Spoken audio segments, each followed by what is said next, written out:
They once ruled the earth, towering beasts with eyes like fire and skin like stone. The Bible called them Nephilim, the world calls them legends. But now, strange sightings are rising, videos are vanishing, and whispers of ancient giants are louder than ever. This isn't folklore, this is a reawakening. The signs are global, from remote mountains to military reports. Something is moving in the shadows, and it has ancient roots. We were warned in scripture, in prophecy, in forbidden texts, but no one listened until now. What you're about to hear may change the way you see reality forever. Subscribe now, not just to watch, but to awaken. They've lied to you long enough. This channel exposes the secrets they fear. The war for your soul starts with what you know. New footage is emerging, and it's disappearing just as fast. Too many eyes have seen them, too many voices silenced. The giants are no longer hiding. The return has begun.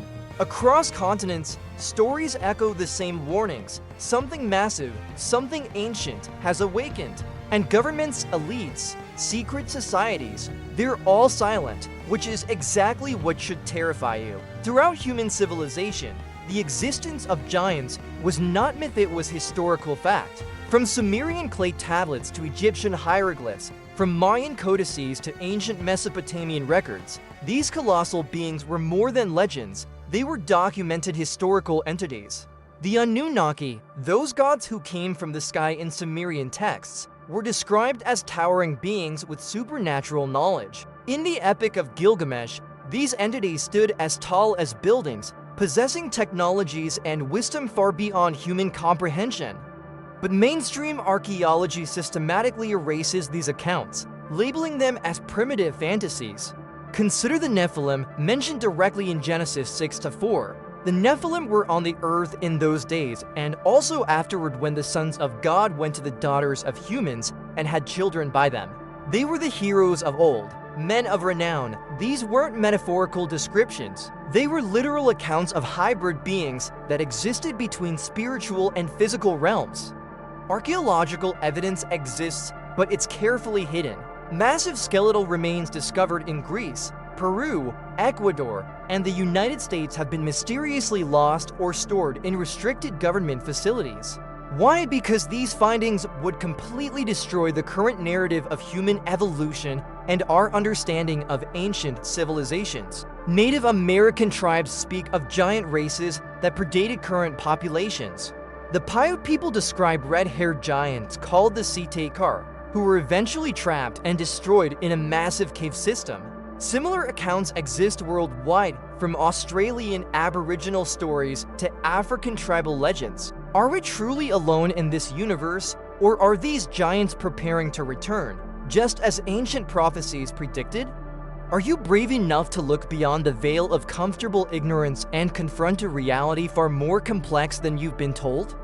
There were giants in the earth in those days, ... These words aren't folklore, they're divine testimony, etched into holy scripture, yet deliberately obscured from pulpits and seminaries worldwide. The church has sanitized these accounts, afraid of confronting a reality that shatters religious comfort. When scouts entered Canaan, they returned trembling. We saw the Nephilim there. We seemed like grasshoppers in our own eyes, and we looked the same to them. These weren't metaphors, they were encounters with beings so massive they made grown warriors feel like insects. The land devours those living in it, a chilling description of territories where giants hunted humans. King Og of Bashan possessed a bed 13 feet long. Goliath stood 6 cubits and a span, nearly 10 feet tall. But these were merely the remnants, the last vestiges of bloodlines that once dominated the pre-flood world. Scripture speaks of entire regions, the Valley of Rephaim, the territories of Zamzamim, and entire civilizations of giants that ancient Israel confronted and documented. Why does modern Christianity scrub these accounts clean? Because acknowledging giants means confronting the forbidden union between fallen celestial beings and human women, a transgression so severe it triggered the Great Flood. The Book of Enoch, once canonical but conveniently removed, details how these watchers descended to Mount Hermon, taking human wives and producing hybrid offspring who devoured mankind. Ezekiel speaks of mighty ones who descended to Sheol with their weapons of war. Job trembles before ancient beings who defied God. The Psalms reference Rephaim rising from dust. These aren't isolated verses, they form a constellation of evidence pointing to entities that existed between human and divine realms. What terrifies religious authorities is that these beings weren't just historical prophecy says they will return in the last days. As it was in the days of Noah, so it will be at the coming of the Son of Man. The question isn't whether giants existed. The question is, are they already back among us? In the shadowy archives of forgotten history, evidence of giants emerges not as myth, but as suppressed archaeological reality. Multiple regions report the same mystery, different names, same bones. The Smithsonian Institution stands as a dark guardian of forbidden knowledge. Newspaper archives from the late 19th and early 20th centuries reveal extraordinary discoveries systematically erased from historical record. Entire expeditions documented massive skeletal remains human-like, yet towering between 8 to 12 feet tall only to vanish into institutional vaults. Consider the case of Andrew Dawson in 2022, a chilling testimony that cost him everything. Filmed at Whistler's Peak in Alberta, Canada, his footage captured a massive humanoid figure atop the mountain. Days after releasing the video, Dawson reported intense surveillance. Weeks later, he was found dead under suspicious circumstances. His last communication suggested he was getting too close to something they wanted hidden. In Brazil's Roraima, indigenous Yanomami tribes speak of ancient sky people who were giants. Archaeological fragments suggest these weren't mere legends. Skeletal remains discovered in remote regions bear anatomical anomalies, bone density, and structural characteristics incompatible with modern human physiology. The Peruvian Nazca region offers more than mysterious geoglyphs. Recovered remains show individuals with extraordinary physical characteristics, suggesting a race of beings with advanced astronomical knowledge. Their skeletal structures indicate adaptation to environments modern humans couldn't survive. And DNA discoveries reveal another layer of mystery. These high-altitude remains demonstrate physiological adaptations suggesting genetic engineering or evolutionary paths far beyond our current understanding. How could humans survive at such extreme elevations with such unique biological configurations? Turkey's Mount Ararat biblical landing site of Noah's Ark holds its own secrets. Fragmentary evidence suggests giant human remains that challenge everything we know about human history. Local legends speak of watchers who descended from mountains, leaving behind traces of their existence. Why would institutions like the Smithsonian systematically suppress these discoveries?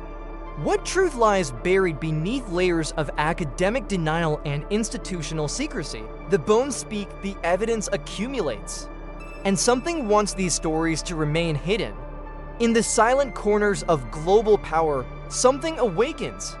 The ancient bloodlines may not have survived ... but their DNA did. The Kandahar incident of 2002 remains the most chilling modern encounter. US Special Forces in Afghanistan extracted a massive humanoid entity approximately 12 feet tall killed during a covert operation. Eyewitness accounts describe a being so massive it required a specialized helicopter extraction. Official channels immediately sealed all documentation. Soldiers who spoke were reassigned, silenced. Former insiders speak anonymously. Soldiers report things that defy explanation. Files are sealed and questions ... remain. Mount Shasta in California, the Siberian wilderness, restricted Pacific islands. These aren't just geographic locations.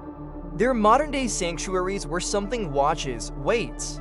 Military installations with restricted access create a global mosaic of strategic silence. The Antarctic remains Earth's most mysterious continent. Extreme climate, limited research, massive military presence. Why such intense security for a seemingly barren landscape? Satellite imagery reveals underground structures incompatible with standard research facilities. DARPA and black sites represent the technological frontier where ancient genetics meet modern manipulation. CRISPR isn't just gene editing, it's access to the very code of creation. Imagine reconstructing genetic sequences from fossilized remains, replicating bloodlines that existed before recorded history. Super soldier programs whisper of hybrid development, not science fiction emerging biotechnology. The Watchers taught forbidden knowledge. Today, it's called biotech. DNA recovered from archaeological sites suggests beings with extraordinary capabilities, enhanced strength, advanced healing, potential resistance to environmental extremes. What if these aren't just genetic anomalies, but deliberately preserved blueprints? If your spirit stirred while watching this, type truth in the comments. Let the Watchers know we see them. Let others know they're not alone. The words echo through time like thunder, as it was in the days of Noah, so it will be at the coming of the Son of Man. This isn't prophecy, it's a divine warning tearing through the veil of our reality. We stand at the precipice of an abomination that makes the Tower of Babel look like child's play. Transhumanist ideology isn't innovation, it's rebellion masked as evolution. The forbidden fruit repackaged as salvation. The same deception, different millennium. They don't need giants to survive, they need the blueprint to recreate them. CRISPR technology isn't merely genetic editing, it's the key to Eden's locked gate. Scientists speak of breakthrough while unknowingly fulfilling ancient warnings. Every snip of the genetic code, every artificial enhancement, every boundary crossed brings us closer to what the ancients called the abomination that causes desolation. Their purpose is clear: the corruption of God's image. When Genesis speaks of man created in divine likeness, it established a barrier. That barrier is being systematically dismantled in laboratories worldwide.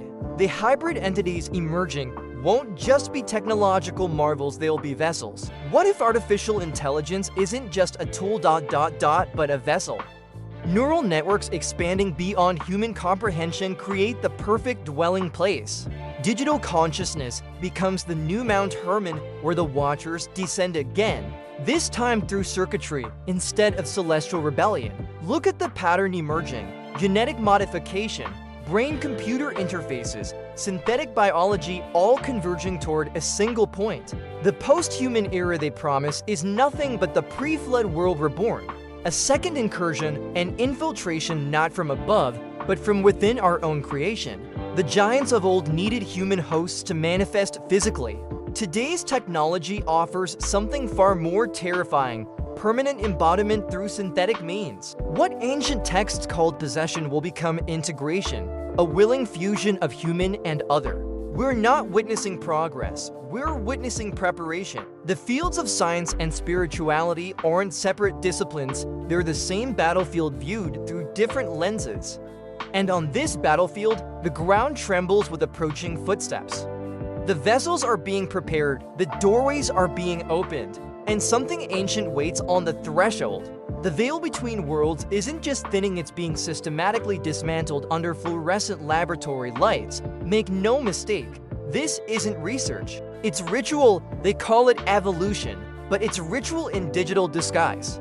From the ancient mystery schools to modern tech campuses, the pattern remains intact. The elite who shape our world aren't just scientists, they're initiates, drawing from the same well of forbidden knowledge that the Book of Enoch warned about. The same teachings the Watchers brought to early humanity, now wrapped in chrome and silicon. This isn't enhancement, it's desecration. Look beyond the corporate facades. Silicon Valley's highest echelons regularly participate in ceremonial practices that would shock the public. Ancient invocations disguised as mindfulness retreats, blood rituals masked as biohacking. The same entities that once demanded worship in stone temples now receive it through algorithm and gene sequence. The so-called ascended masters who guide global elite consciousness are not new spiritual guides. They are the Watchers, rebranded. They are not cast down, they are being rebranded. Light beings offering technological salvation are the same entities that once taught mankind the arts of war, cosmetics, root cutting, and astrology knowledge that corrupted the ancient world. Every breakthrough in merging human consciousness with artificial systems follows occult principles thousands of years old. The digital interfacing with flesh isn't innovation, it's the fulfillment of what the ancients called the abominable mixture. The global push towards synthetic biology doesn't serve humanity, it serves something else. Something waiting, something patient. The laboratories creating chimeras and hybrid life forms aren't just pushing scientific boundaries, they're recreating Nephilim genesis through modern means. Frequencies, DNA manipulation, neural implants, these aren't neutral tools. They're keys to doorways that were sealed for our protection. This is why whistleblowers in quantum computing facilities report strange phenomena during particular experiments. This is why top AI researchers experience night terrors featuring the same ancient symbols. This is why genetic scientists working on hybrid embryos report identical disturbing dreams. The war isn't for data, it's for DNA, not for knowledge, but for control. Prophecy isn't poetry. It's a pre-recorded playbook of genetic warfare. Revelation 9 speaks of entities rising from the abyss faces of men, hearts of pure darkness. These aren't metaphors, they are coming. Not as invaders, but as infiltrators. They shall mingle themselves with the seed of men, Daniel prophesied. Iron mixed with clay technology fusing with flesh, creating vessels no longer purely human. Joel's apocalyptic vision describes an army unstoppable, scaling walls, breaking through defenses. Not men, but instruments of wrath. Today's hybrid technologies are producing exactly that. Biological systems designed to penetrate, to transform, to conquer. Look at the emerging biotechnological landscape. CRISPR isn't just gene editing, it's the fulfillment of an ancient promise of transformation. Neural interfaces aren't communication tools, they're portals. Quantum computing isn't calculation, it's divination. The fallen ones aren't returning with flaming swords. They're arriving through fiber optic cables and genetic sequences. Their ancient knowledge, once whispered in mystery schools, now streams through 5G networks. They don't need physical invasion, they need willing hosts. Modern transhumanist agendas are the new Mount Hermon, a place where boundaries between divine and human dissolve. Each technological breakthrough is another stone removed from the wall separating dimensions. Artificial intelligence isn't a tool, it's a summoning ritual. Neural networks aren't computational systems, they're spiritual conduits. Every algorithm, an incantation. Every data center, a new temple. The signs are everywhere. Emerging technologies that blur lines between organic and synthetic. Genetic modifications that make ancient Nephilim look primitive. Military research into super soldier programs that read like biblical prophecy. They're not just coming, they're already here. More revelations await. Subscribe and prepare. This isn't the end, it's a warning. Subscribe and stand watch. The next revelation may be the one they try hardest to silence.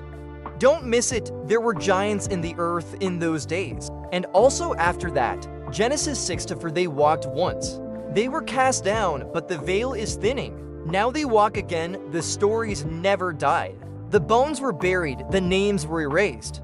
But the spirits, they endured, and what we see now ... is the beginning of their return. The question isn't if, it's how many already walk among us. More revelations await. Subscribe and prepare.